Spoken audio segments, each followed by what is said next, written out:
नमस्कार दोस्तों, स्वागत है हमारे YouTube channel times academy Jaipur. और आज हम आपके सामने दोस्तों राजस्थान के इतिहास में हमारा जो टॉपिक होने वाला है दोस्तों वो है राठौड़ राजवंश। राठौड़ राजवंश में दोस्तों हम आज आपको जसवंत सिंह के बारे में बताएंगे, जो कि गज सिंह का छोटा पुत्र है।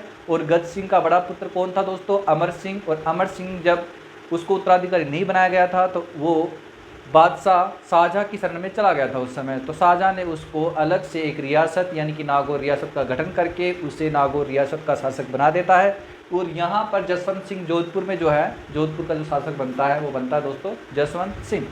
तो सबसे पहले हम इसके शासनकाल की बात करें तो दोस्तों ये 1638 से लेकर 1678 ईस्वी तक इसका शासनकाल रहता है।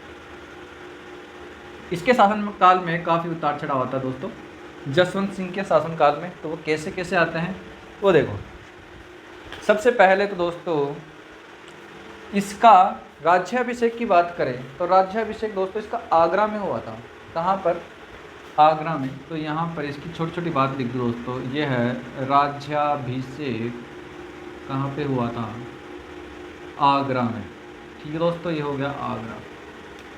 और इसके समकालीन मुगल बादशाह कौन कौन थे? मुगल बादशाह थे शाहजहां, और जो आगे बना था दोस्तों वो है औरंगजेब। ठीक है दोस्तों। शाहजहां के पुत्रों में क्या हो रहा था? शाहजहां के पुत्रों उत्तराधिकार का युद्ध छिड़ा हुआ था दोस्तों। ठीक है। तो शाहजहां के पुत्र थे दोस्तों 4, और उन चारों के नाम दारा, शुजा, मुराद, औरंगजेब। दारा, शुजा, मुराद, औरंगजेब। तो दोस्तों ये देखो, शाहजहां के 4 पुत्र थे और उनमें उत्तराधिकार का युद्ध छिड़ा हुआ था। देखो, दारा, शुजा, मुराद, औरंगजेब। ठीक है दोस्तों। इनमें शक्तिशाली और सबसे जो दिमाग वाला बंदा था औरंगजेब था। ठीक है। जसवंत सिंह और मुराद दोनों किसके खिलाफ उत्तराधिकारी का युद्ध लड़ेंगे? वो लड़ेंगे औरंगजेब के साथ में। ठीक है दोस्तों, ये वर्सेज में हो गया औरंगजेब में। अब इसकी पूरी डिटेल में आपको देता हूँ किस प्रकार का युद्ध था, किस प्रकार से इसमें औरंगजेब ने जीता। तो दोस्तों सबसे पहले तो मैं आपको बता दूं कि ये था धर्मत का युद्ध। कौन सा युद्ध था? धर्मत का युद्ध था। तो यहाँ पर मैं लिख दूं उत्तराधिकार युद्ध था ये। ठीक है, धर्मत का युद्ध। और ये होता है दोस्तों 15 अप्रैल 1658 ईस्वी में।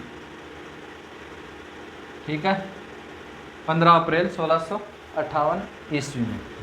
और जगह कहाँ पर है दोस्तों ये धर्मत का युद्ध जो हुआ था? तो स्थान है दोस्तों ये एमपी में पड़ता है। ये कहाँ पड़ता है?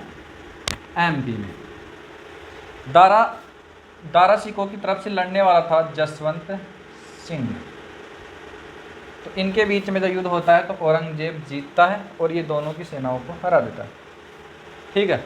औरंगजेब यहाँ धर्मत का युद्ध जीत जाता है 1658 में। लेकिन फिर भी इसके युद्ध जीतने के बाद भी यहाँ पर उत्तराधिकार का जो युद्ध है वो थमा नहीं है। अभी भी इनमें थोड़े बहुत बाकी है, अभी भी इनमें लालसा बाकी है दोस्तों। तो देखो फिर क्या होता है। सबसे पहले बात, यहाँ से जब जसवंत सिंह इस युद्ध को हार कर जाता है तो ये जाएगा कहाँ पे? अपनी पत्नी के पास जो महामाया नाम है उसका। और वो बेटी कहाँ पर है?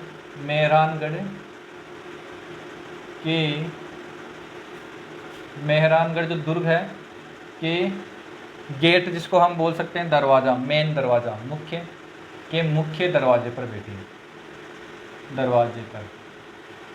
और ये कहाँ की है दोस्तों? ये है उदयपुर की महारानी, उदयपुर की। ठीक है दोस्तों, इसका जो पीहर है वो है उदयपुर। जसवंत सिंह जब यहाँ से हार कर जाता है तो मेहरानगढ़ दुर्ग में जब जाएगा तो उसके मुख्य द्वार पर कौन बैठा है? महामाया। और महामाया क्या करेगी, गेट को बंद कर देगी। बोले बेटा तू जैसे आया है वैसे जा, मेरे को हार पसंद नहीं है, आए तो जीत के आ, तेरा भव्य स्वागत करूंगी, वरना तू बाहर ही रहे। ठीक है।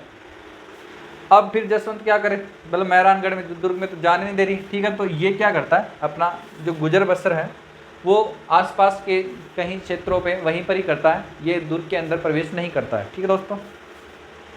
फिर जो अगला युद्ध होने वाला है वो भी किसके बाद किसका होने वाला है दोस्तों। देखो सबसे पहले तो इसका नाम, यहाँ पर जब ये धर्मत का युद्ध जीत जाता है तो औरंगजेब इस धर्मत का नाम चेंज करके फतेहाबाद कर देता है। इसका नाम चेंज करके क्या कर दिया, फतेहाबाद कर दिया। यहाँ से अगला जो युद्ध होने वाला है वो उधर बताता हूँ दोस्तों किस प्रकार से होता है, वो देखो आप। अगला जो युद्ध होने वाला है दोस्तों वो है दोराई का युद्ध। यहाँ पर पूरी स्टोरी सुनाऊंगा आपको बढ़िया ढंग से। देखो ये पहला युद्ध था। अब भी इस बार भी दारा की तरफ से है दोस्तों, कौन, जसवंत। इनमें अभी भी जान बाकी है जसवंत सिंह में, और ये लड़ रहे हैं वर्सेज में किसके, औरंगजेब में। ठीक है दोस्तों। और ये युद्ध कौन सा है, दोराई का युद्ध। कौन सा युद्ध है दोस्तों, दोराई का युद्ध है ये। देखो ये युद्ध है दोराई का युद्ध। और ये युद्ध कब से कब हो रहा है दोस्तों, 11 से लेकर 15 मार्च 1659 यानी कि 1659 में। यहाँ पर भी औरंगजेब जीत जाता है और ये हार जाते हैं। जीतने के बाद में ये बन जाएगा दिल्ली का अगला शासक। ठीक है दोस्तों। ये वहाँ पर इसका राज्याभिषेक होता है औरंगजेब का। यहाँ से जीत, ये हारने के बाद फिर जाएगा महामाया के पास में। महामाया यहाँ से रूट कर उदयपुर चली जाएगी और जसवंत सिंह चला जाएगा महल के अंदर। दूसरे युद्ध की बात है। दूसरे युद्ध में जब हार कर जाता है तो महामाया को जब ये खबर पड़ती है कि जसवंत सिंह फिर से हार चुका है, तो महामाया अपना अपने बेग तैयार कर, मतलब बैठी हुई है, बेग को तैयार करके, और जैसे ये आता है ये अपनी रवानगी ले लेती है उदयपुर के लिए। और यहाँ पर जाकर और ये क्या करता है, अपने मेहरानगढ़ दुर्ग में मस्त अपना। ठीक है। अब जब ये इसका साथ दिया था, दारा का साथ दिया था, तो अब क्या करेगा, अब औरंगजेब जो है वो इसका गिन कर बदला लेगा। किस प्रकार से बदला लेगा वो देखना, बहुत ही अच्छी तरीके से बदला लेगा। हालांकि अभी भी जोधपुर में शासक तो वही है, कौन, जसवंत सिंह, लेकिन फिर भी क्योंकि ये साथ दिया था किसका, दारा का साथ दिया था, इसलिए अब ये जसवंत सिंह से बहुत ही बुरी तरीके से क्या लेने वाला है, बदला। तो बदले में सबसे पहले इसने क्या किया, सबसे पहले 1664 ईस्वी में औरंगजेब क्या करता है, आदेश देता है किसको, जसवंत सिंह को, बोला जा जसवंत सिंह जाकर दक्षिण भारत में लड़, किससे, शिवाजी से लड़। ये हो गया शिवाजी, जो कौन है, दक्षिण भारत का शासक था, उसमें मराठा शासक था। ठीक है। तो यहाँ से भी जसवंत हारता है और ये शिवाजी जीत जाते हैं। फिर आ गया अपने घर पे। ठीक है। अब फिर इसके बाद में दोस्तों ये असफल अभियान है। फिर आता है 1678 ईस्वी में। 1678 ईस्वी में क्या करेगा दोस्तों, इस बार भी औरंगजेब इसको क्या करेगा, बोला जा भाई। और इस बार औरंगजेब ने इसको भेजा कहाँ पे, एक जगह का नाम है जमरूद। ठीक है दोस्तों, अफगानिस्तान, जमरूद में अफगानिस्तान है, अफगानिस्तान में जमरूद है। ठीक है, निस्तान। यहाँ से भी ये जसवंत क्या करता है, असफल होता है, असफल बल्कि मारा जाता है यहाँ से। तो यहाँ पर ये हो गया डेड, यानी कि मारा गया।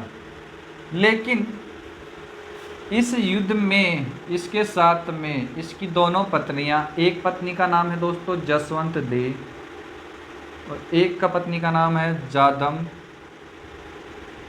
दे। ये वहाँ मारा जाता है। जब ये वापस आ रहे होते हैं दोस्तों, जब ये वापस आ रहे होते हैं उसी समय पे लाहौर पाकिस्तान में जसवंत दे और जादम दे दोनों ने लाहौर पाकिस्तान में क्या किया, ये लो लाहौर पाकिस्तान की बात है, ये एक एक पुत्र को जन्म दिया। लाहौर पाकिस्तान में एक एक पुत्र को जन्म दिया। तो जसवंत दे का जो पुत्र था उसका नाम था दल थुम्बड़। क्या है दोस्तों? दल थुम्बड़। यानी कि इसका मतलब क्या होता है? सेना को रोकने वाला, बताया था मैंने पिछले वीडियो में। और जादम दे ने दोस्तों किसको जन्म दिया? इस बार जो जन्म देने वाली, इसका नाम क्या है दोस्तों? अजीत सिंह। अजीत सिंह की हम पूरी स्टोरी सुनने वाले हैं। देखो यहाँ जादम दे ने अजीत सिंह को जन्म दिया, ठीक है। अब जो ये है, ये दल थुम्बड़ तो क्या है? पैदा होते ही मर जाता है। ये तो पैदा हो गया और ये मर गया, ठीक है। तो ये तो आज़ाद हो गई जसवंत दे, ये तो जाएगी सीधे अपनी महल में, ठीक है। जादम दे को क्या करता है? औरंगजेब इसको गिरफ्तार कर लेता है और इसको प्लस इसके बच्चे को, दोनों को, किसको? जादम दे को प्लस अजीत सिंह को, दोनों को रूप सिंह की हवेली में कैद कर देता है। कहाँ पे? रूप सिंह की हवेली में कैद,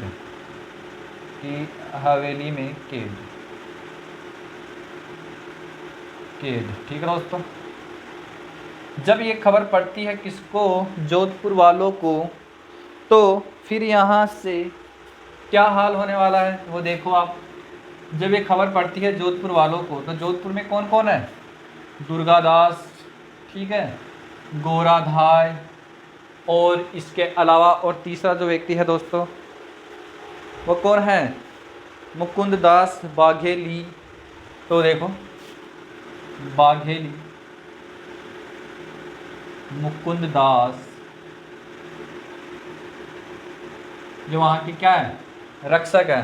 बाघेली, मुकुंद दास, गोराधाय,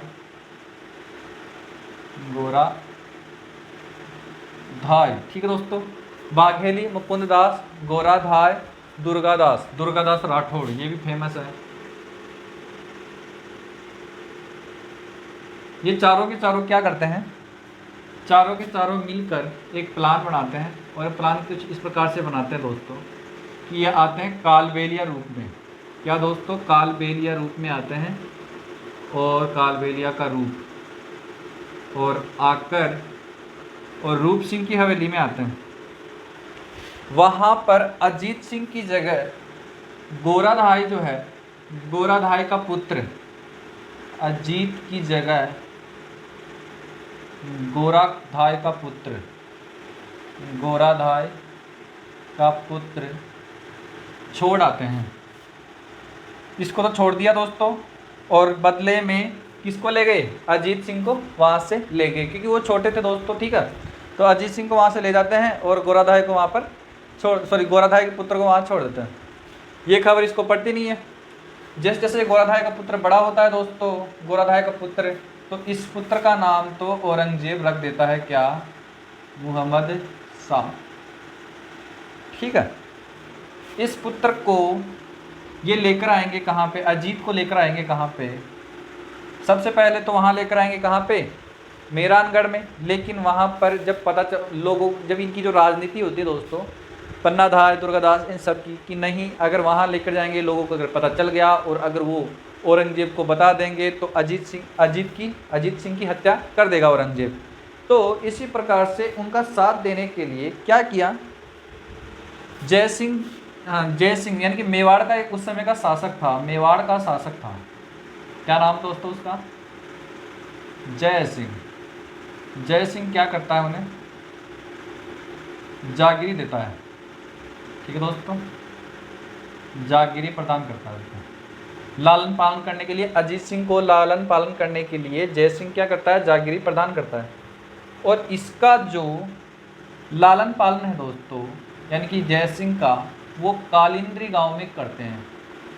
कालिंद्री गांव, वहाँ पर इसको धनुर्विद्या, तलवार विद्या सब कुछ सिखाई जाती है। कालिंद्री गांव कहाँ पर है दोस्तों? ये है पाली में पड़ता है, ठीक है। इसकी शिक्षा दीक्षा अजीत की शिक्षा दीक्षा सब कुछ कालिंद्री गांव में किया जाता है। और यहाँ पर जो शिक्षा दी जाती है वो किसके द्वारा दी जाती है दोस्तों? वो है जयदेव ब्राह्मण। और यही जयदेव ब्राह्मण के घर वो रहता था और वहाँ पर ही सब कुछ सीखता था। जयदेव ब्राह्मण के घर पे कौन रहा है? अजीत सिंह को जय सिंह जो मेवाड़ का शासक है उसने जागीरी दी कालिंद्री गांव, वहाँ पर ये पाली में पड़ता है। और ये जयदेव ब्राह्मण वो उसको पूरी शिक्षा दीक्षा और लालन पालन कर रहा है। किसका? अजीत सिंह का। अब अजीत सिंह हो जाएगा बड़ा और उधर गोराधाय का पुत्र हो गया बड़ा। गोराधाय का पुत्र को अभी भी पता नहीं है औरंगजेब को।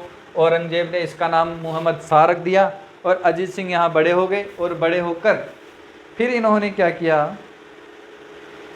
फिर इसके बाद में दोस्तों अब इनका शासनकाल की बात करेंगे कि किस प्रकार से इनको शासनकाल मिलेगा और क्या होगा दोस्तों, वो देखो आप।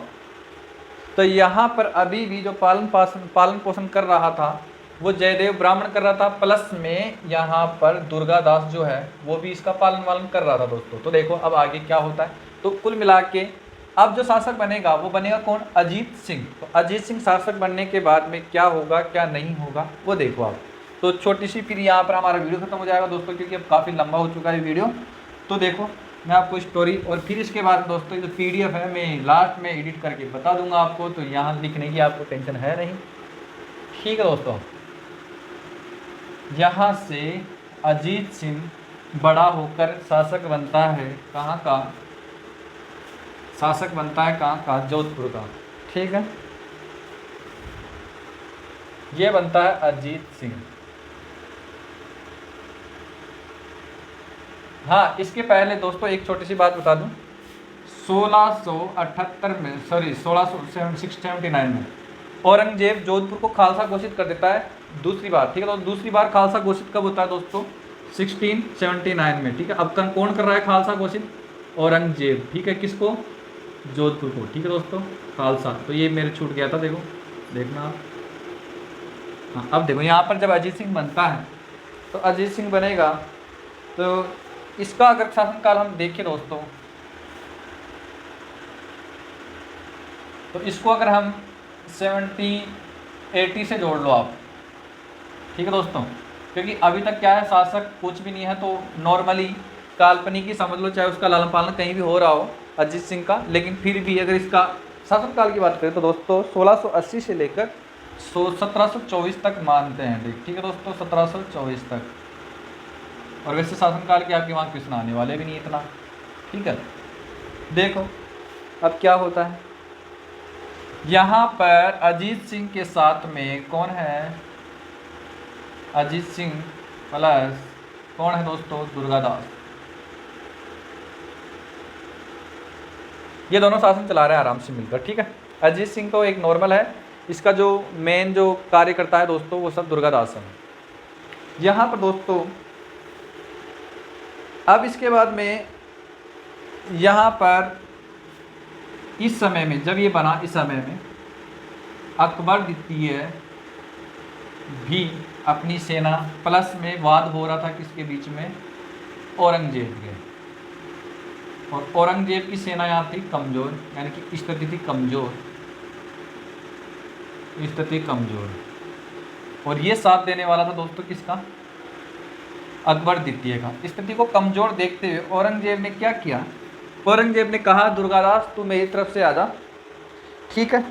भले ये बोला कि मैं आ तो जाऊंगा लेकिन करना पड़ेगा कुछ, तो मेरा जुगाड़ करना पड़ेगा। औरंगजेब ने कहा ठीक है, मैं तेरे लिए मेड़ता का क्षेत्र तेरे को देता हूँ। तो मेड़ता का जो क्षेत्र है दोस्तों वो किसको दे दिया गया? दुर्गादास को, ठीक है, यहाँ से। तो इस प्रकार से फिर ये औरंगजेब इसको हरा देता है और ये जीत जाता है। तो दोस्तों आज का वीडियो यहीं तक रखेंगे और मिलेंगे कल, और कल बताएंगे दोस्तों इसकी पूरी स्टोरी किस प्रकार से क्या हुआ। इसका 1724 तक है इसका शासनकाल, तो काफ़ी इंटरेस्टिंग है इसके आगे भी, ठीक है दोस्तों। तो अब मिलते हैं, चलो छोड़ो, एक छोटी सी बात और बताओ दोस्तों, इसमें जसवंत सिंह के बारे में मैं अभी पिछली बार मतलब थोड़ा बहुत उसमें स्किप हो गया मेरे, देखो निर्माण कार्य बता दूं मैं, जसवंत सिंह के निर्माण कार्य, जसवंत सिंह निर्माण कार्य, एक तो जसवंत सागर है, जसवंत सागर, राय का बाग, अमरूदों का बाग, अमरूद और अनारों का, अमरूद व अनारों का बाग। ठीक है दोस्तों, ये है इसने निर्माण कार्य किया, जिसमें जसवंत सागर, राय का बाग, अमरूदों का बाग। ठीक है दोस्तों, इसके बाद में जो अगर इसका इन सब का बागवान देखें दोस्तों, जो बागवानी की, तो प्रमुख बागवान, प्रमुख बागवान, बागवान। ठीक है दोस्तों, ये कौन है? चतरा गहलोत, जो प्रमुख बागबान था वहाँ का। ये तो कोई इतना इम्पोर्टेंट नहीं है। देखो ये देखो, राय का बाग, जसवंत सागर, अमरूद व अनारों का बाग, जो जहाँ जोधपुर में बनवाया। ठीक है दोस्तों, ये छूट गया था मेरा। अब देखो तो दोस्तों, अब मिलते हैं अगले वीडियो में, तब तक के लिए ज़रूर सूचना हमारे पास, देखो ज़रूर सूचना ये है दोस्तों कि हमारा चैनल टाइम्स अकेडमी जयपुर, और आप हमारे वीडियो को देख रहे हैं तो आप हमारे वीडियो को लाइक करो और अपने दोस्तों में ज़्यादा से ज़्यादा इसको शेयर करो। और अभी तक अगर आपने हमारे चैनल को सब्सक्राइब नहीं किया है तो दोस्तों कृपया करके आप हमारे चैनल को सब्सक्राइब करो और हमारे साथ में जुड़े रहें, क्योंकि आगे आने वाली जितनी भी एग्ज़ाम्स हैं उन सब की जो राजस्थान संबंधित, जो इंडिया के संबंधित जितनी भी जीके है दोस्तों, मैं खुद पढ़ाने वाला हूं और इससे भी अच्छे तरीके से, मॉडर्न तरीके से पूरा पढ़ाऊंगा दोस्तों। तो आप विश्वास बनाए रखें। जय हिंद, जय भारत। मिलते हैं अगले वीडियो में।